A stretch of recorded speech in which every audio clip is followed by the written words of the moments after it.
Hey friends, welcome back to the Lifestyle School podcast.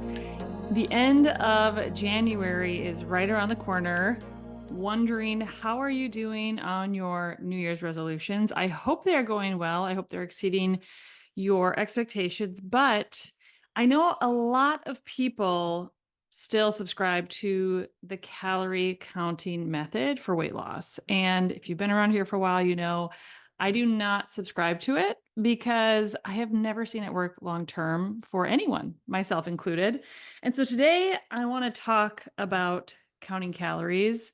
I want to talk about tracking apps, food scales, measuring cups, daily targets, what your weekly averages are, or quote, earning food with exercise. I want to talk about cutting back just a little more when the scale doesn't move. Okay. Because for decades, calorie counting has been sold as the gold standard for weight loss. The logic sounds all airtight, sounds all right, right? Eat fewer calories than you burn, and you're going to lose weight. Easy peasy. Let's just I don't know if you can hear me wiping my hands clean, but that's how it feels. That's how it's presented to us. And if that doesn't work, well, the unspoken message has usually been you weren't disciplined enough. You weren't consistent enough. You weren't accurately tracking your food. Were you sneaking extra bites of peanut butter, or you just gave up too soon, right? But here is an inconvenient truth that I want to share and say clearly and confidently is that if calorie counting worked long term, guys, we would not be facing the metabolic health crisis that we're in today, where there's only 12% of the population who's actually metabolically healthy, right? We wouldn't have a population that is really struggling with being overweight and with being obese. And so today I want to walk you through how metabolism actually works in relation to fat loss, how calorie counting became the dominant weight loss framework, why it so often backfires long term, and what actually protects your metabolism, your muscles, and long term results. Okay. And I want to be clear, this is not blaming people who count calories. It's about understanding why the body pushes back and how to work with your body instead of against it. Okay. And as always, guys, before we get into it, a quick reminder, I am not a medical doctor. This is not medical advice. This podcast is for educational purposes only and is not intended as medical advice. I think I just repeated myself there. As always, especially if you have any health issues, always consult with a qualified medical professional before making any major changes to your diet, exercise routine, or lifestyle. Okay. And another in more exciting news than my medical disclaimer here, before we get into this episode, I want to let you guys know that my online supplement store is officially open. If you've been wanting high quality supplements, you can actually trust this is where to get them. Every product in my store is third-party tested for quality and purity, which is not something that you're guaranteed, unfortunately, when you're buying supplements from places like Amazon or grabbing them at your local grocery store or even the local GNC or health food store. Okay. These are the same professional grade supplements I use and recommend to my clients, and it's an easy way to support me and the Lifestyle School podcast. So if you're interested, if you're already buying supplements, you just want to get something that's maybe higher quality or a brand that you can trust, you can create an account at www.hopeflexcoaching.com in the top right corner. I'm forgetting what I put. It either says store or shop. I can't remember, to be perfectly honest with you. But if you do want to create an account and order with me, you will need this code. It's 104567. Again, that code is 104567. And you can do that. And if you have questions too, always feel free to shoot me an email or a DM on Instagram or Facebook. And if you want to know exactly where to start when it comes to supplements, my recommendations, spoiler alert, I always think you need to start food first, but go listen to episode 43 of the Lifestyle School podcast, where I walk you through my core 4 supplement recommendations and why they matter for metabolic health. So with that, guys, thanks for hanging in with me for my little ad. This is something new we're trying here, but let's get into today's episode. So First, let's talk about what metabolism actually is. So when most people talk about metabolism, they're talking about speed, right? I have a fast metabolism, or I have a slow metabolism, or my metabolism seems broken, you know? But I want to be clear, your metabolism is not a speedometer, or speedometer is not the right word, like a speedometer. Anyway, you guys, I'm going to be honest. I'm recording this. It's the end of December. It's actually the week of Christmas. I'm super pregnant.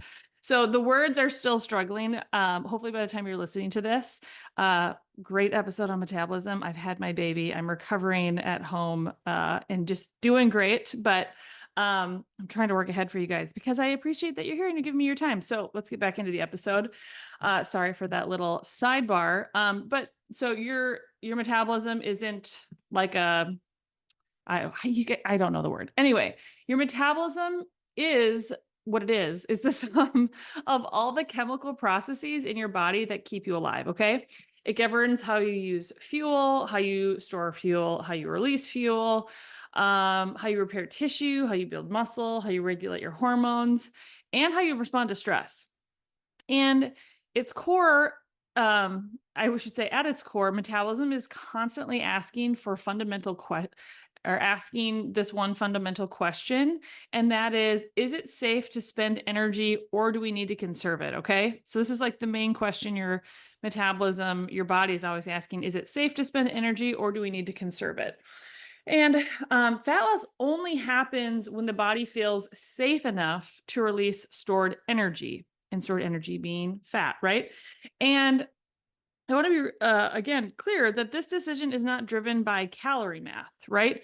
It's driven by hormonal signaling. And if you've been around the podcast for a while, hopefully you know what main hormone that is. Ding, ding, ding. It's insulin. But it is driven by hormonal signaling, not this like caloric equation, okay? Because we have two primary metabolic modes, okay? The body lives in these two modes. The first one is energy storage mode, and also known as the fed state. And this state is driven primarily by insulin, okay? When you eat, your blood sugar rises. Insulin rises to move fuel into the cells. The body prioritizes immediate needs first, like your brain, your organs, your muscles, and then anything left over gets stored, okay? Some fuel is stored as glycogen in the liver and the muscles, but once glycogen storage is full, excess energy is stored as fat. And as long as insulin is elevated, fat is essentially locked away, okay? You cannot efficiently burn fat while insulin is high. Just ask a type 2 diabetic who's on insulin and taking high doses of insulin. They will tell you once they started taking insulin, their weight went up, right? The second state is energy release mode, or we call this the fasted state here at Lifestyle School. And this happens when insulin drops. Now, the body begins tapping into stored fuel. First, glycogen, the stored sugars in your liver and in your muscles, and then fat, okay? Fat is broken down into fatty acids and glycerol. And these fatty acids are transported into the mitochondria, which is, the little energy engines in our cells, and they're burned for energy, okay? This is the only state where our body fat is actually going to be lost. Right away, this tells us something really important, right? Fat loss is not about constantly eating less. It's about spending enough time in a hormonal environment that allows fat to be accessed or released, right? I'm going to say that again because this is like a pivotal part of this podcast. Fat loss is not about constantly eating less. It's about spending enough time in a hormonal environment that allows fat to be accessed as fuel. Okay, so, you're probably wondering this. I don't remember when I actually had this up, but I remember being like, when I did. And then I looked into it and I was like, this is not what I expected. Where do calories actually come from? Like, who came up with the calories for food and, all this? Where did this idea even come from? To understand why calorie counting fails, we need to understand where the calorie came from in the first place. I think this gives some really good context to the argument of why it's like a way oversimplified look at human metabolism. So the calorie was actually never meant for weight loss or as a weight loss tool. It comes from physics. And in the late 1800s, a calorie was simply a unit used to measure heat energy. Okay. There were scientists use it to determine how much heat was released when something was burned. Like they would burn wood and say, oh, it's burning X amount of calories, right? And food entered the picture because food could be burned in a laboratory device called a bomb calorimeter. And that's where Wilbur Atwater comes in the 1890s. Atwater burned food in a calorimeter, and he measured heat output and assigned a calorie value to protein, fat, and carbohydrates. And that's where we get that protein has about 4 calories per gram, carbohydrates has about 4 calories per gram, and fat has about 9 calories per gram. That's where this comes from. Literally, a physics machine where we burned food and we measured how much heat it put off. Okay. At the time, this was groundbreaking, but not for dieting. Okay. Because you got to think of like the time frame. This is the late 1800s.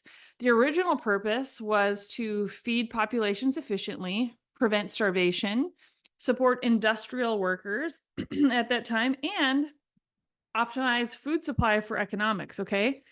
Calories were a fuel counting tool, not a biological model of human metabolism. Humans are not bomb calorie meters. Hate to break it to you, but we're just not. We're a little more complex, I dare say. So then how did, calorie counting become this like weight loss framework that you have all these people, dietitians, gym bros, you name it, there's someone saying it on the internet saying, well, if you just ate less and moved more, you would be thin and, have optimal metabolic health. And, it's not working for you. So don't blame the science, blame your own willpower and ability to do X, Y, Z. So how did this become our weight loss framework, right? This, I think, is really pertinent information. So as industrialization expanded and food became more abundant, body weight began to rise in wealthier populations, as you could imagine. I mean, we live in the United States, one of the most wealthy nations on earth, and we have a lot of obesity issues. And doctors started advising people to, quote, eat less, right? In this scenario, in this time frame, calories offered a clean, simple way to quantify that advice, right? We like to quantify things. After World War II, calorie-based thinking really exploded because food production scaled, processed foods became much more mainstream, and public health focused on standardization and deficiency prevention post-war, right? Calories, they're easy to measure, they're easy to teach, they're easy to regulate, and they're easy to print on labels, right? You just assign a number. And then came out the energy balance model, right? The idea that weight change is simply calories in versus calorie out. And this model framed obesity as a math problem rather than a hormonal or metabolic one. And, for this time, it aligned perfectly with what the government was trying to message, like the government messaging that they were trying to get out to the population.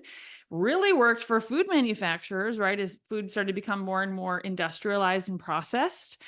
And so food manufacturers and just like the fact that there was more and more processed food that came with a label, it made it very convenient.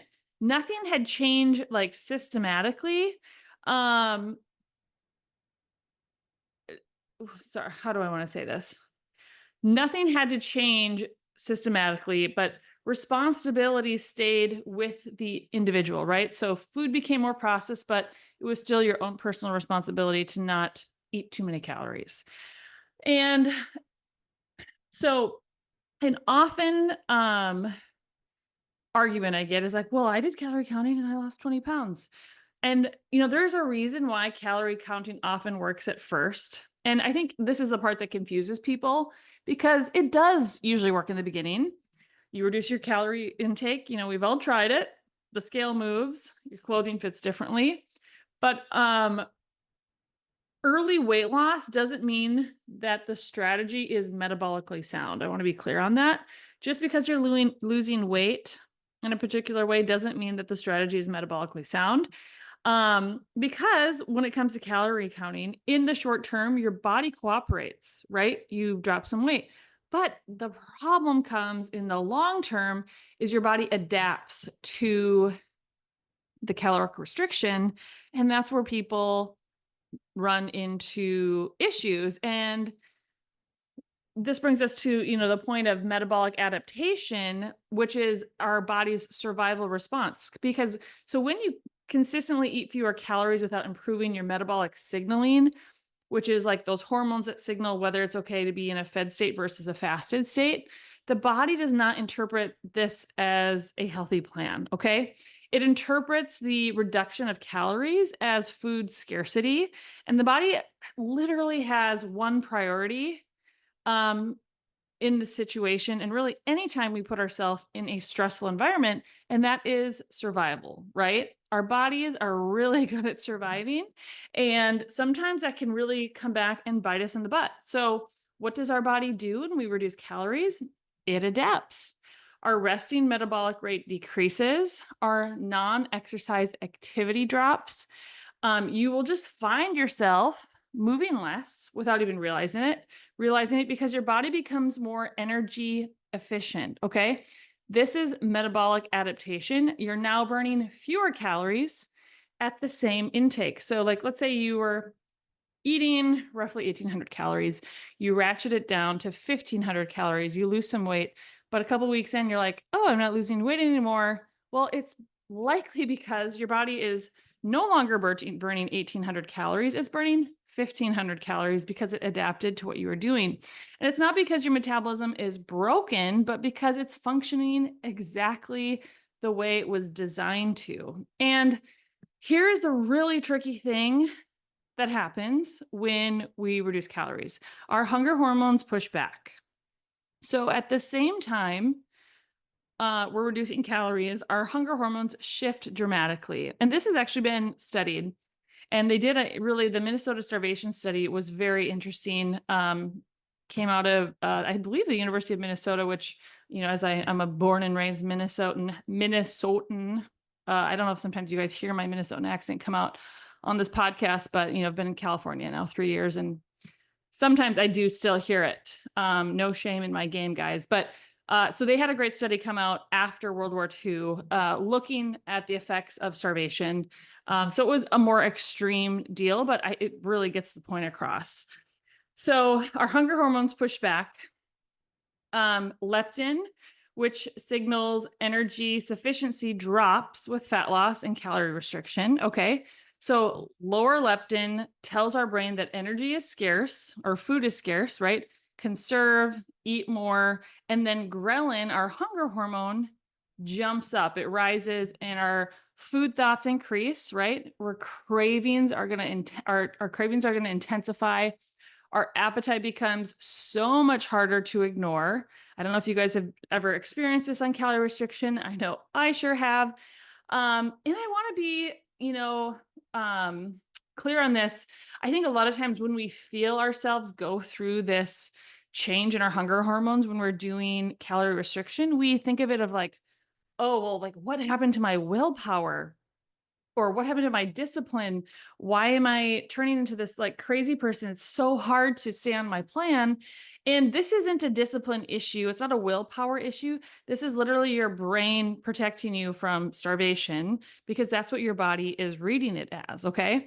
And if you are someone who deals with insulin resistance, as I have, and which is like a big focus of this podcast, because 1 in 3 Americans deal with insulin resistance, and I know how really frustrating it can be to figure out insulin resistance and how to lose weight if you're someone who deals with that. If you have insulin resistance, it's just only going to compound this problem, make it that much worse. So If you already have insulin resistance present, this means that your insulin stays elevated longer than it should. That's what insulin resistance is. And fat becomes harder to access. So now you're eating less, but your body still can't easily tap into fat stores. And you feel awful. Your brain senses an energy shortage, even if your body fat is high, right? Because you've probably heard me say, if you have pounds of body fat, like your body has all this conserved energy just waiting to be used. And that's what we are trying to tap into and use while we fast. And if your insulin is high, you can't access that, right? And this is why people feel exhausted, they feel hungry, and they feel stuck despite doing everything quote unquote right, because they're reducing their calories, and then they're like exercising like crazy to try to burn more to maybe hopefully see the scale drop another pound. But it feels like this, futile spinning of the wheels. So the other thing about caloric restriction that I want to touch on is muscle loss, because this is an actual issue when it comes to muscle loss. And I will talk a little bit later about the difference between caloric restriction and fasting, because there's like a very big differentiator that we'll get into. But so calorie restriction often leads to muscle loss, unfortunately, especially when protein is inadequate and resistance training is missing. Okay. If you're getting a lot of protein, if you are doing resistance training, it's less likely to happen. I will give you that for sure. But if you're just cutting calories, you're not resistance training, and you're not being really intentional about protein, unfortunately, you're going to see some muscle wasting. And muscle is not wasting. That's the wrong term. People are going to come after me for that, but you're going to see some muscle loss. Because muscle is metabolically active tissue. And if you lose muscle while cutting calories, your metabolic rate will drop further. Okay. So this is why people, often regain weight after dieting, and often regain even more fat than they lost when they do a calorie restriction diet. It's because their metabolism has slowed even further than it was baseline because of the loss of muscle. Okay. And the body becomes smaller, but metabolically weaker, which is not a equation for success. And this doesn't even take into account the physical toll of counting calories, which I also have a bit of a bone to pick with, because calorie counting also disconnects people from their internal signals, right? I don't know if you've ever counted calories and felt like you had to disconnect from like your body's intuition, because hunger becomes something to ignore, fullness becomes something to override to hit a calorie goal, or food becomes a number that you're trying to meet rather than nourishment, right? And this sets the stage for a restriction reward cycle, which is unfortunately a huge issue. It plays into burnout, into binge eating, and then dealing with like a shame cycle. And again, I want to say for people, if you've tried this and you've found yourself in these cycles of binge, restrict, shame, burnout, you're not broken. Like your body is responding in the way it's actually meant to, right? But you're just not going about it in the right way, because this approach ignores how your body was created, and it not only overrides how your physiology works, it overrides how your brain is meant to work. Okay, so have some grace on yourself. Just know what I was doing was not working. But there is a much better way, and we'll talk about it right now. Okay, so the big difference when it comes to losing weight, protecting our metabolism and our muscle, especially when we do things like fast, is our counter-regulatory hormones. Because this is the piece that I think is almost never explained. And it's what really differentiates fasting from the calorie restriction model. So when insulin drops, especially during fasting or extended time between meals, the body does not shut down. It shifts.